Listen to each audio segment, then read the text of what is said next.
Hello and welcome to my presentation.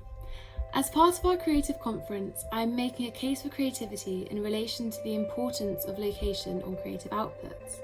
Placing my focus on Cornwall as a creative zone, specifically St Ives, I am going to explore both historic artists and modern day designers that have been inspired to create by their surroundings.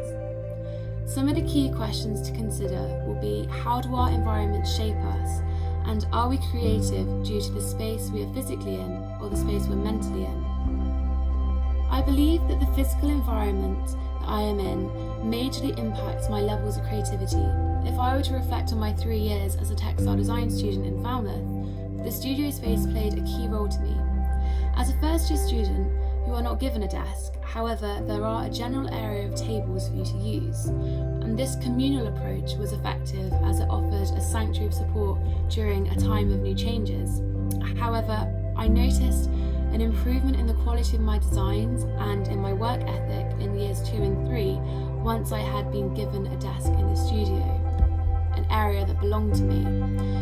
This ownership of an area made a huge difference, because with ownership comes responsibility. A responsibility to perform, a responsibility to be present, and a responsibility to care. This concept is explored in The Art of Innovation by Tom Kelly. He states that when you give people ownership in their workplace, you'll be surprised at the positive results. He goes on to suggest that creating a great work environment may be nearly as important as hiring the right people. Kelly refers to this concept of a prime environment as a greenhouse in which there is a perfect balance of heat, light, moisture, and plenty of nurturing for innovation to flourish. This concept of nurturing within creative environments is paramount to me. You have to support one another to achieve the best results. The Strategy Distillery is an international innovation company who believe in the power of creative environments. On their website, they wrote that there are many studies that suggest the subtle cues in our physical environments significantly influence our creative output. Psychologist Lemon in 1943 proposed that behaviour is a function of both the person as well as the physical environment they are in. There are a range of variables that can impact creative output. Creating the correct environment is key, and factors such as light, noise, temperature, colour, and familiarity will alter the results.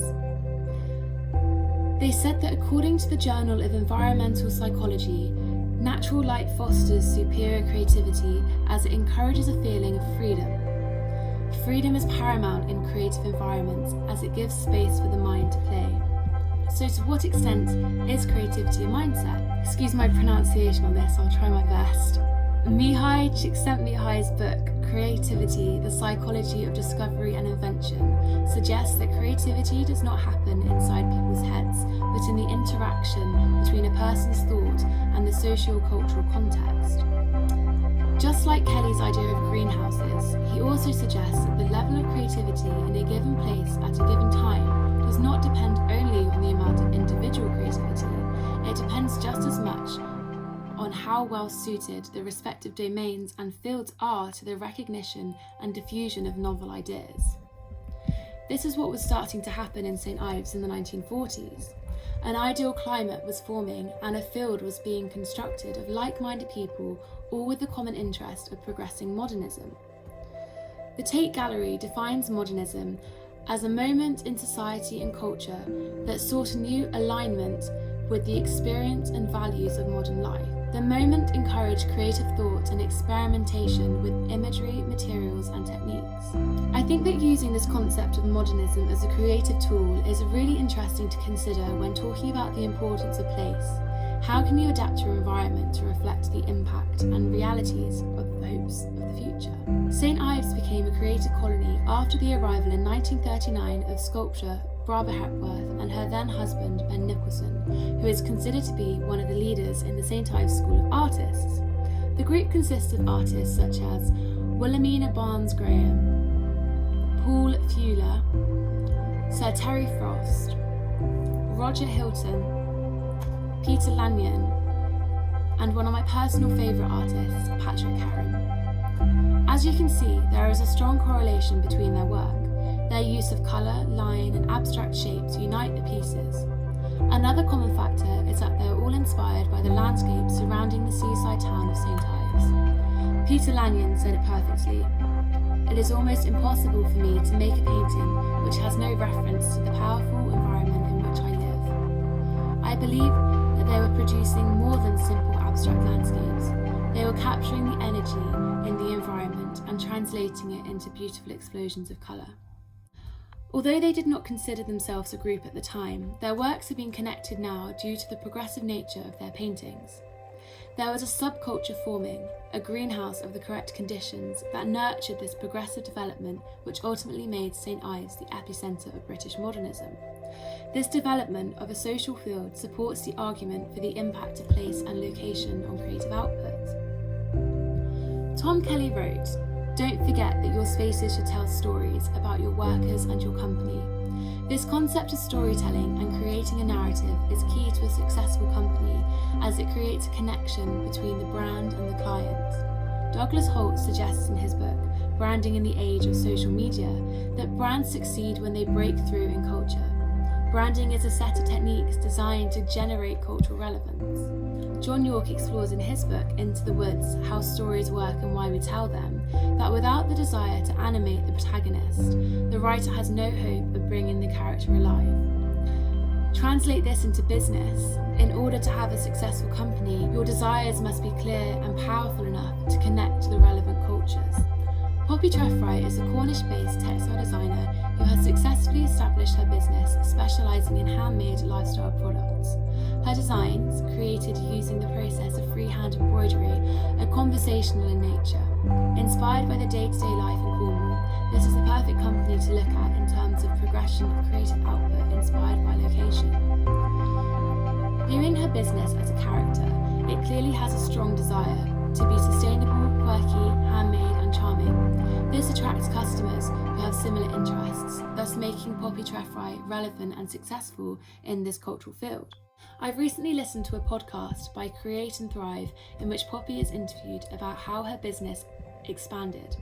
Trade shows played a key role in the initial takeoff of her company, and wholesales were her main target, selling to retailers rather than individual clients.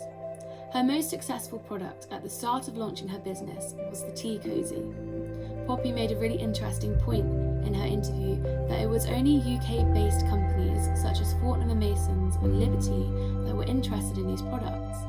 This is because the culture around drinking tea is quintessentially British. She had tapped into a subculture in a relevant environment, and this is why her product was so successful. And it was a success for the first 6 years, until it was copied by large manufacturing companies that began making mass-produced versions of her designs. She commented that it was at this point she knew she needed to up her game in product development and really consider what is the value of her designs to her customers. Value is essential to any business. What are your products worth to someone? Why should they buy from you? I think what Poppy is offering is a narrative of life in the Southwest, the story of how we should appreciate the quirky things in life. Through her sustainable studio space, her shop in St. Ives, and her online platform using sites such as Etsy and Instagram, she has established a creative community. Her design process contributes to the continuation of handmade traditions over time, and ultimately, her company offers interesting creative work in the area. When asking the question, why do the arts matter? Poppy's business is contributing to placemaking in Cornwall in terms of creating a better community to live in, and it also offers economic value by attracting and retaining talent, trade and investment within Cornwall. The work produced by the St. Ives School of Artists and the quirky designs of Poppy Treffry all share the same electric energy inspired by the freedom of both the paintbrush or sewing machine and of thought.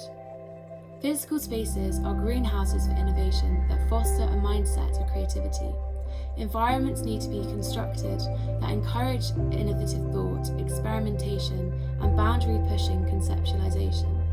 I believe that people create the intoxicating energy in creative zones through their progressive and open mindset, yet it is the physical environment in which this energy is located that inspires the people to begin with. This is my case for creativity. Thank you for listening.